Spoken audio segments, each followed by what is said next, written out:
بد اخلاقی ہے، یہ جواب بھی غلط ہے. دوسرے یہ کہ آپ نے فلاں کی بیعت کی ہوئی ہے، فلاں کے پیچھے لگے ہوئے ہیں. قرآن کریم نے تو اسوہ رسول اللہ صلی اللہ علیہ وسلم کا بتایا اور آپ کے صحابہ کا بتایا، وہ نمونہ ہے. یہ جواب سکھانا چاہیے کہ میرے خیال میں تو حضرت صلی اللہ علیہ وسلم یہ فرمایا کرتے تھے، یہ کرتے تھے، اس لیے آپ کو حق نہیں روکنے کا. یہ تو معقول جواب ہے. لیکن ہر ایرا غیرہ جو کرتا ہے کہ میں بھی وہی کروں گی، اس کا نام بھی احمدی ہے، میرا بھی احمدی ہے، یہ درست جواب نہیں ہے. اور اگر آپ کے سوال کرنے والے کے ذہن میں یہ تھا کہ میں تو اچھی احمدی ہوں، میں تو اس طرح کرتی ہوں اور فلاں برے احمدی بھی ہیں، تو یہ بھی تکبر کی بات ہے.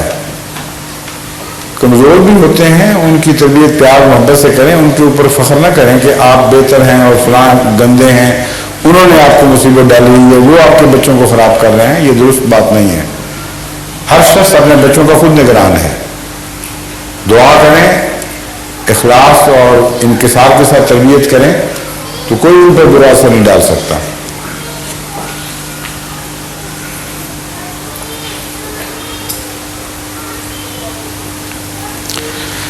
ایک سوال یہ ہے کہ کیا یہ بات جائز ہے کہ بینک میں فکس ڈپازٹ پہ روپیہ رکھا جائے اور اس کی آمد کو اپنے ذاتی کام میں لایا جائے؟ یہ درست نہیں ہے.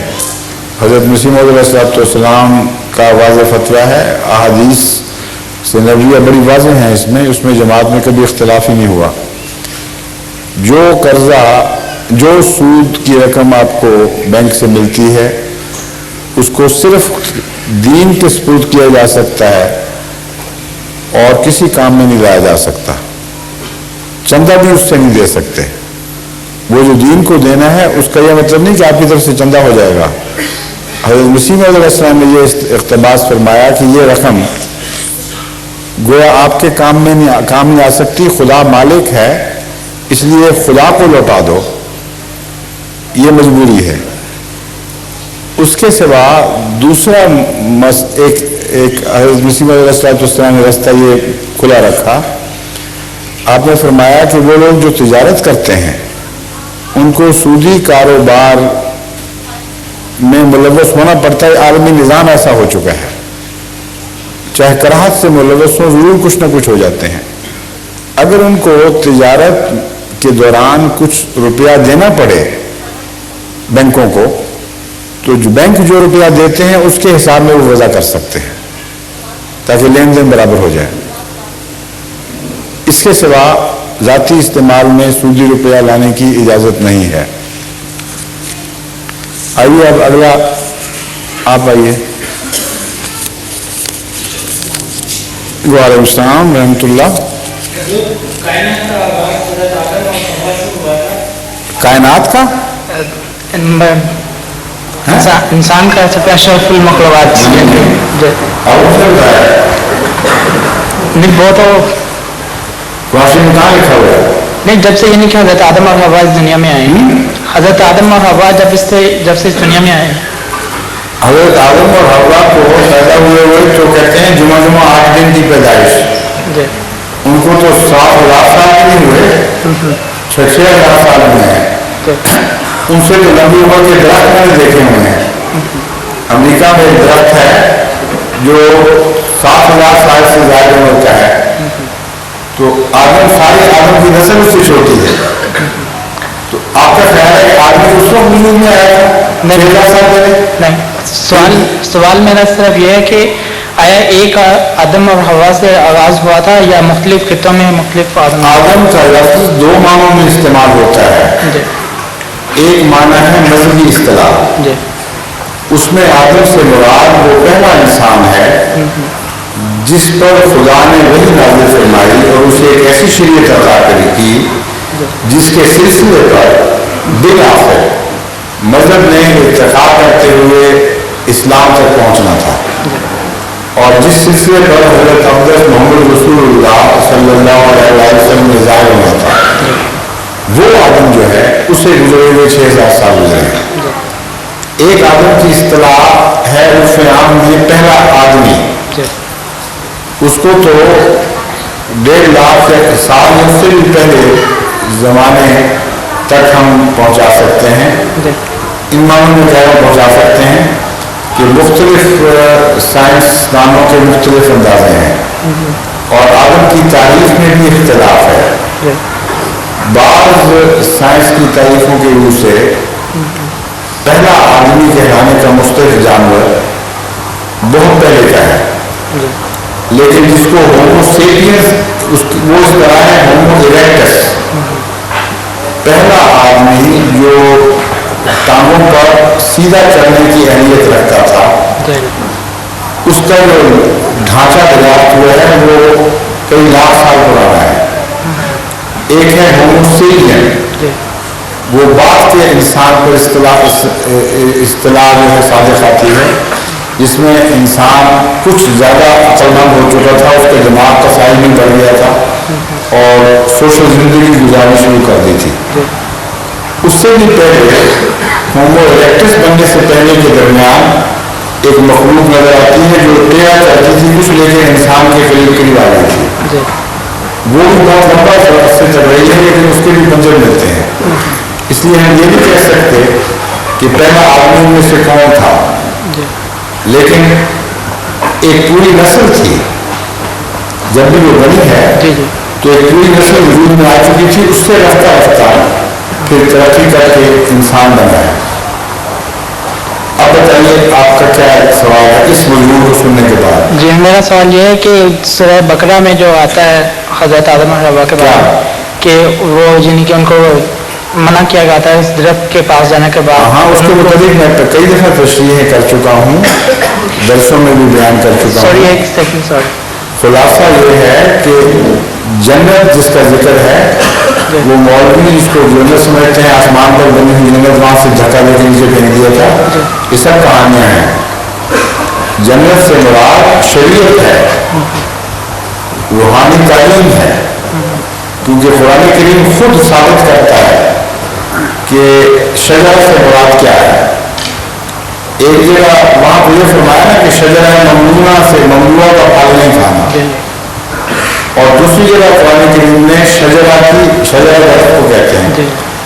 دو قسمیں بیان فرمائیں, ایک شجرہ طیبہ اور ایک شجرہ خبیثہ. شجرہ طیبہ کے متعلق فرمایا وہ کلمہ طیبہ ہے جس کی جڑیں زمین میں پیوستہ ہیں اور شاخیں آسمان سے باتیں کرتی ہیں, اور خدا کے اذن سے ہر موسم میں پھل دیتا ہے. تو شجرہ طیبہ سے مراد وہ پاک کلام ہے جس کے نتیجے میں مومن روحانی زندگی پاتا ہے. اور شجرہ خبیثہ کی مثال یہ ہے وہ درخت جس کی جڑیں اٹھ چکی ہیں اور وہ ہوائیں اس کو دنیا میں ایک جگہ سے اٹھا کر دوسری جگہ پہنچاتی ہوں, کوئی اس کو پھل نہیں رہے گا, وہ سوکھ جائے گا, ختم ہو جائے گا. تو خدا نے جب خود شجرہ کی تعریف کروا دی تو جہاں آدم کی جنت میں شجرہ کا ذکر ہے وہ اسی تعریف کے مطابق ہے, کوئی ظاہری درخت نہیں تھا. اصل سوال میرا پھر بھی وہی ہے, وہ یہ کہ یعنی کہ جب بھی ہمیں آپ کی آواز مجھے ساری باتیں بھی نہیں آتی ہوگی, جب بھی یعنی کہ جو انسان یعنی کہ مارد وجود میں آئے ہیں صحیح طرح سے انسان جو ہیں, اس کے بعد یعنی کہ ان کی اولاد جو ہے اس سے یہ ساری کائنات لوگ ہیں مختلف خطوں میں, وہ آئے وہ ایک ہی آدم تھا یا مختلف تھے؟ اگر ایک ہی تھا تو اس کی مختلف تھے. میں اسی لیے آپ کو جواب دیے تھے کہ لمبا سلسلہ ہے. اب مجھے نہیں پتا آپ کس کی بات کر رہے ہیں. اگر آدم سے مراد ہومو سیپین کا کے والدین تھے تو وہ ان کے بعد آگے نسلیں کئی قسم کی ہوں گی, مختلف جگہوں پہ ان کی اولادیں بنی ہوں گی, اور ہر قوم کا آدم بن گیا ہوگا.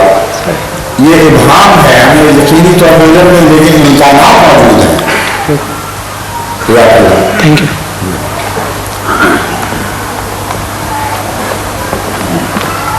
Assalamu alaikum.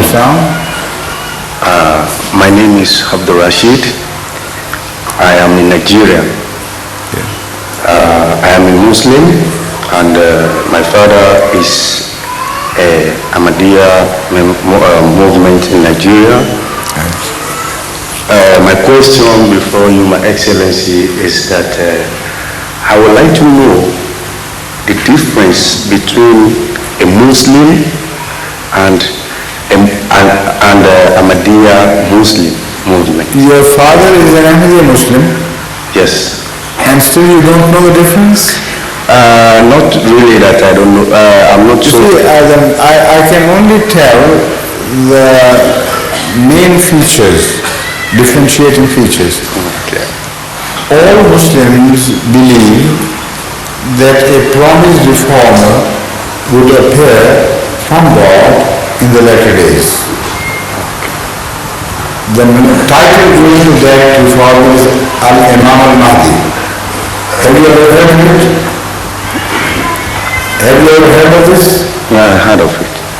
That Al-Imam al-Mahdi is expected to come in the latter days. He will be the Imam, the leader, who will be appointed by God himself. And it will be essential for all Muslims to follow him, because he will be the guiding one. Have you ever heard of it? Yes, I heard of that. Okay, the Ahmadis believe he has come.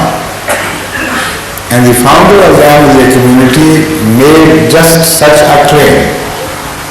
He claimed that he has been appointed by God directly as that Imam which was promised to the Ummah by the founder of the Ummah, Hazrat Muhammad Rasulullah sallallahu alaihi wasallam himself. The rest of the Muslims who are not Ahmadis, they reject his claim and they say you are a false person, you are an impostor, and God never raised you as Imam Mahdi. This is the major dividing line. Now you can see the state of the rest of the Muslims in the world, how divided and scattered they are. There is no leadership, no central leadership to guide them to one single policy for Islam. Even in Gulf, the world of Islam was bifurcated into two groups. That is one picture. And the other is that of Jamaat Ahmadiyya. We have got established in 126 countries of the world. And yet all Ahmadis, wherever they belong, Nigeria or America or England or whatever countries be, they belong to one single leadership of Khilafat. What do you believe? Is this like Islam or that like Islam? Scattered multi-millions of Muslims without a head, without a policy, without knowing which way to go. So that shows that Imam Mahdi was right. He was appointed by God. It was a leadership created by God. Otherwise he himself should have got disintegrated.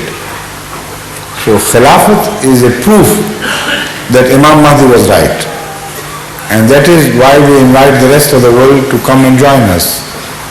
Right? Thank you. I think we better introduce some of the Muslims to Ahmadiyya. Jazakumullah. Thank you. Assalamu alaikum. Wa alaikum assalam wa rahmatullah.